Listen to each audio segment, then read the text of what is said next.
Muito bom dia, meus nobres irmãos e irmãs. Mais uma vez nós estamos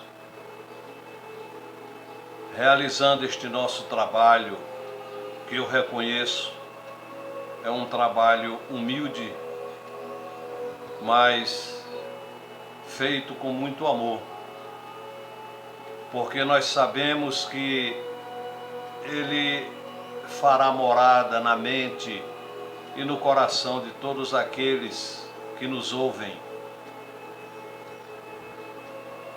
Eu agradeço ao coração querido de nossa Mãe Santíssima pela oportunidade que mais uma vez ela nos concede para podermos levar aos companheiros mensagens tão bonitas do Santo Evangelho de nosso Senhor Jesus Cristo e desta doutrina abençoada dos Espíritos. Eu peço a Nossa Senhora que abençoe cada um dos companheiros que nos acompanham, que abençoe os seus lares, seus familiares, que a luz brilhe na vossa vida. Eu peço que divulguem, me ajudem na divulgação destes vídeos, para que outras pessoas possam tomar conhecimento destes ensinamentos, colocando nos seus grupos sociais. Inscrevam-se no canal, deem o seu like e nós haveremos de participar desta divulgação, porque alguém será beneficiado, e isto é muito importante para nós. O nosso vídeo de hoje, da nossa série, é o de número 61, que tem como título Um Homem Pouco Conhecido, uma publicação da Revista Internacional de Espiritismo, de junho de 1998, por Otávio Caumo Serrano, página 216, 217, de Matão, São Paulo. Ele inicia assim, abre aspas: viveu na terra, no início dos nossos tempos, um homem que marcou o começo da era cristã. O rei Herodes, o Grande, ordenou que fossem mortos todos os recém-nascidos, porque sentia-se ameaçado pela vinda desse homem como Messias de Israel. Acreditava nas Escrituras e mandou espiões a Belém para saber dos magos o local exato do nascimento de certa criança. A criança que o preocupava era Jesus. Os sábios do Oriente chegaram a alterar o itinerário para confundir o monarca. As datas que assinalam tais acontecimentos não são originais da época. Herodes, nascido no ano 73 a.C., deixou o mundo carnal no ano 4 a.C. Se mandou matar Jesus, é porque o mestre já havia nascido. Dizem os registros que o fato ocorreu pouco antes da morte desse rei judeu. Portanto, Jesus nasceu no ano 5 ou 4 antes da era cristã. Mas o que desejamos comentar, é sobre outro aspecto da vida de Jesus. Historiadores como Flávio Joséfo e Fílon de Alexandria, que deixaram muitos registros sobre a história da época, falaram um pouco de Jesus. O mesmo fizeram com os essênios, um povo ordeiro, mas que também não era bem visto pelos poderosos, a ponto de as pessoas relutarem quanto a qualquer ligação de Jesus com essa comunidade que se espalhava por toda a Palestina, Egito e Síria. O que precisamos compreender é que as pessoas geralmente não são para a sua época. Quando elas vivem, é o tempo do plantio. Muito depois é quando a árvore produz frutos. Desejar que os historiadores enaltecessem a figura de Jesus é conferir-lhes qualidades proféticas. Ademais, Jesus era mal visto pelos homens do seu tempo. Se 10 estavam ao seu lado, 10.000 estavam contra. Jesus foi crucificado pelo crime de sedição, perturbação da ordem, agitação. Suas lições eram advertências para melhorar o homem e o seu relacionamento com o próximo. Eram interpretadas como desrespeito e incentivo à ordem social. Ser amigo de Jesus, quando ele estava na terra, não trazia vantagem material para ninguém. Convém analisar que até mesmo os discípulos que viveram com ele e assistiram os seus milagres, curas, caminhar sobre as águas, multiplicar pães e peixes, pesca milagrosa, acalmação da tempestade, não estiveram ao seu lado no momento da dor suprema. Como imaginar que escritores e historiadores fossem defender Jesus como o Messias de Israel? Nos nossos tempos, temos ainda um Jesus mais sentimental que racional. Adoramos Jesus, cultuamos Jesus, louvamos Jesus, mas não estudamos nem seguimos Jesus. Jesus, mais do que ser acreditado, deve ser compreendido e imitado.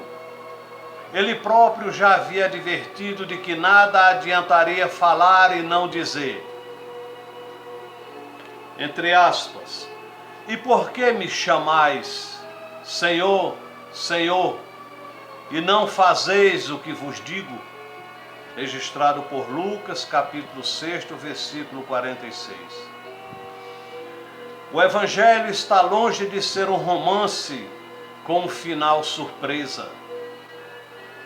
Todos sabemos o que aconteceu no fim da história. Os homens mataram Jesus e a cada Semana Santa, sadicamente, representam a cena. É desse Jesus que nos lembramos, do Jesus trôpego pelo peso da cruz, do Messias morto com a coroa de espinhos, lânguido diante da força bruta dos soldados, dos judeus equivocados e de todo o Império Romano. E o Jesus que deveria nos interessar é o Cristo revelador, que deu notícias indeléveis de amor e de uma felicidade que pode ser conquistada desde já. O Evangelho é um código de bem viver e a aplicação de suas leis na vida diária é a fórmula para equacionarmos todos os nossos problemas. É possível que neste ponto do discurso alguém gostaria de ter um exemplo. Poderemos citar como amostragem o mecanismo do perdão. Quando Pedro pergunta ao Cristo se eram 7 vezes que deveria perdoar, ouviu como resposta que seriam 70 vezes 7, o que significa permanentemente. O orgulhoso que não compreende os mecanismos que envolvem o ódio e o amor, seguramente relutará em perdoar, para não se ferir no amor próprio. Entretanto, perdoar significa limpar-se. Quem não perdoa, guarda dentro de si as impurezas da mágoa que permanece corroendo-lhe o coração. Será tão complicado compreender isso? A quem desejar outro exemplo, diríamos da afirmativa: ninguém vai ao Pai a não ser por mim. Não é pretensão de Jesus querer ser o intermediário entre nós e Deus, para que possamos entrar no reino dos céus. Se Ele próprio recomendou que orássemos ao Pai em secreto. A realidade é outra. Como Ele ensinou a perdoar, a amar, até mesmo os inimigos, quer nos alertar que ninguém chega a Deus se não agir de acordo com o que foi ensinado. Porque fazer diferente é transgredir leis. É preciso encurtar o tempo das dores, porque só o amor anula as inferioridades de toda a ordem, elevando-nos para conseguir chegar a Deus.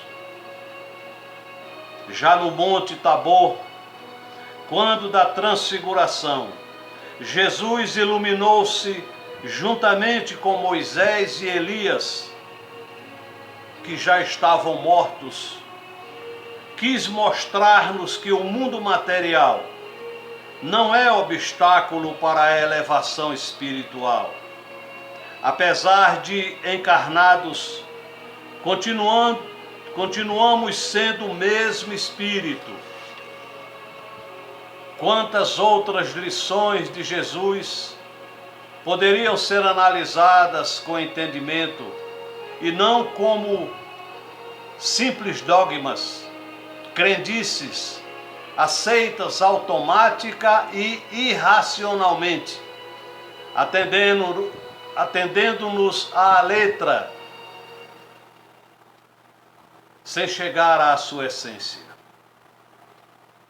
Portanto, não culpemos os que mataram Jesus, os que traíram, os que duvidaram, porque Jesus não veio para eles, veio para nós e nossos descendentes. Nos dias de hoje é que começamos a compreender Jesus, na certeza de que Ele foi efetivamente o Messias que veio para tirar a humanidade da ignorância, no instante crítico da sua história. Não foi reconhecido na época, mas deveria sê-lo agora.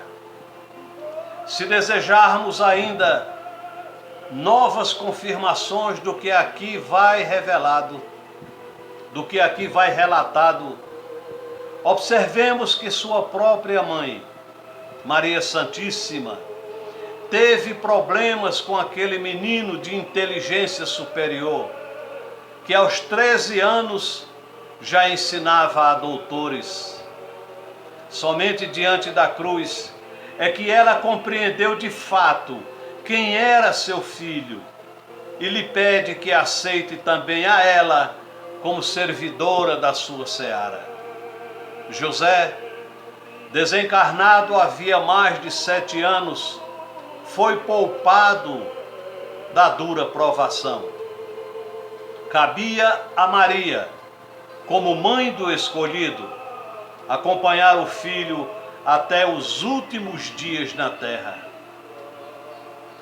Não desprezamos o valor da oração, porque é extraordinário recurso de equilíbrio, reconforto e até remédio para doenças que se instalam tanto na alma como no corpo. Entretanto, os preceitos ensinados por Jesus, com a mesma naturalidade como comemos ou dormimos.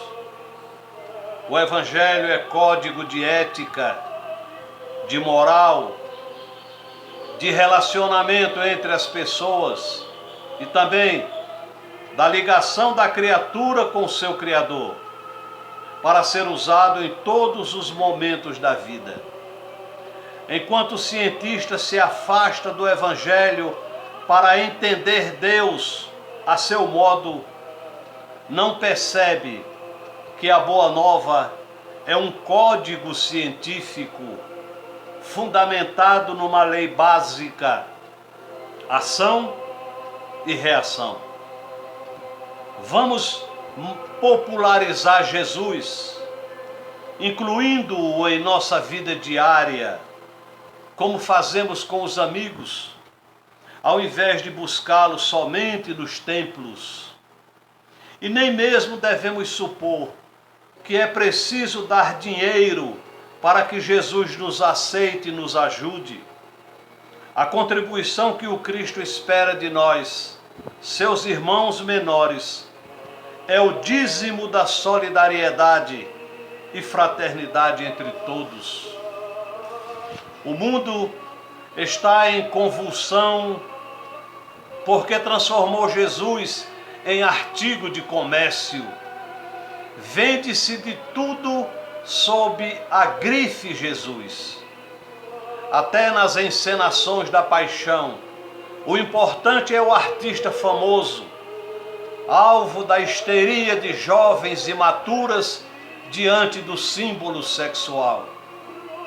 Os gritos histéricos e os termos usados são vulgares. Jesus seguramente ali nunca estará presente, porque não é uma reunião de 2 ou mais em seu nome, mas apenas um amontoado de pessoas equivocadas. Por isso, como até agora não o entendemos corretamente, Jesus vem repetindo a rogativa: perdoa-os, Pai. Eles ainda não sabem o que fazem. Ficamos por aqui, nobres irmãos, na certeza de que esta mensagem haverá de dar condições para que muitos companheiros meditem sobre ela, tirem as suas lições, suas conclusões. A doutrina espírita, ela tem como função o esclarecimento de tantos pontos que constam nos evangelhos, que, infelizmente, durante muitos anos e séculos foram manipulados. Mas a essência dos ensinamentos do Mestre, se juntar todos os sábios que já passaram pelo planeta Terra, não chega aos pés da essência dos ensinamentos de nosso Senhor Jesus Cristo. E a doutrina espírita vem lançar luz sobre pontos obscuros, esclarecer para que possamos compreender melhor. Existe uma frase que diz: o importante não é amar a Deus, é saber por que o ama. É diferente. Eu rogo ao coração de Nossa Senhora, a querida soberana da nossa vida, que abençoe o coração de cada um de vocês. Eu lhes desejo muitas felicidades, meus amigos, e vos peço, divulguem estes vídeos, nos ajude para que possamos cumprir aquele ensinamento de Jesus, mesmo que imperfeitamente, quando ele disse aos seus apóstolos: ide e pregai. Nós estamos fazendo isso de uma maneira muito imperfeita, dado a nossa condição ainda de espíritos imperfeitíssimos que reconhecemos ser. Não nos esqueçamos nunca, nobres irmãos, de que nós somos luz, somos filhos da luz. E para essa mesma luz, haveremos de retornar um dia. O universo é herança de Deus para todos nós. Nós somos herdeiros das estrelas. Que Nossa Senhora brilhe no vosso amado coração. Que nosso Senhor Jesus Cristo vos abençoe e vos ilumine. Sejam felizes, meus amigos, e muito obrigado pela vossa atenção. Graças a Deus, que assim seja.